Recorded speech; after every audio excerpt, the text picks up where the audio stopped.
Alright guys, welcome back. We have another question from the second chapter of Engineering Mechanics Statics by Hibbeler, and we need to determine the angle theta for connecting member A to the plate so that the resultant of force FA and FB is directed horizontally to the right, and also what is the magnitude of the resultant force. Alright, so if we use the parallelogram law, so if we just try to make a parallelogram here, as the question is saying, the resultant, which is the vector that connects the tail of these two vectors to here, would be our resultant, or R, which from the question we know is horizontal. So we're going to use trigonometry, and for trigonometry we need the triangle, and the triangle that we're going to consider is the one that I'm highlighting in yellow. We can go either with the top one or the bottom one, same difference. So for using the law of sines and law of cosines, obviously we need some angles, and let's see what we have in that triangle. So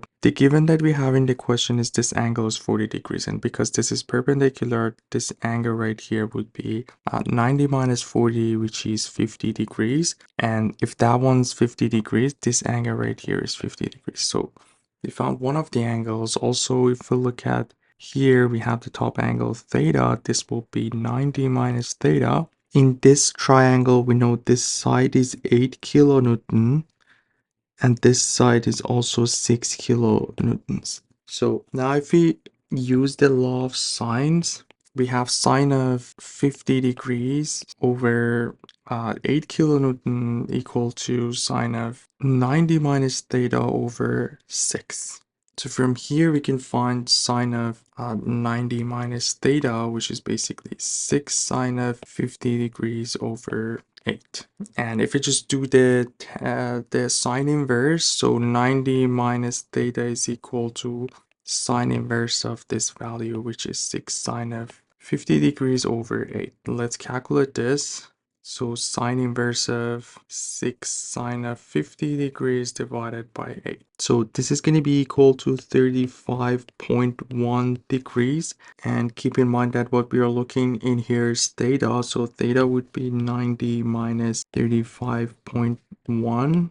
So basically 90 minus answer. So 54.9 degrees. So now that we have this right here, again, we figured that this angle, or 90 minus theta, was this value 35.1, and what the question is asking us is the R, or the other side of this triangle. We can use either law of sines for the other, because this will be equal to also the sine of that angle alpha over R, and sine of alpha is pretty easy now because we know sum of all the angles in a triangle is 180, and we have these two, so we can find alpha pretty quick. Or just for the sake of practice, I'm going to use the law of cosines. Then we can see how this law works too. So basically r squared is equal to 8 squared plus 6 squared minus 2 times 6 times 8 times cosine of, and this is the tricky part because the cosine that we need is the cosine of alpha. And as I mentioned, for finding the alpha, we basically have 180 minus this angle 90 minus theta, which was 35.1, and the other angle is the 50 degrees, so negative 50 degrees. And our answer might be a little bit off because we rounded up to 3 sig figs, but if we want to get more correct answer, we should go like 2-3 decimal places. So let's see what we get for R. The square root of 8 squared plus 6 squared negative 2 times 6 times 8 cosine of 180 minus 35.1 minus 50.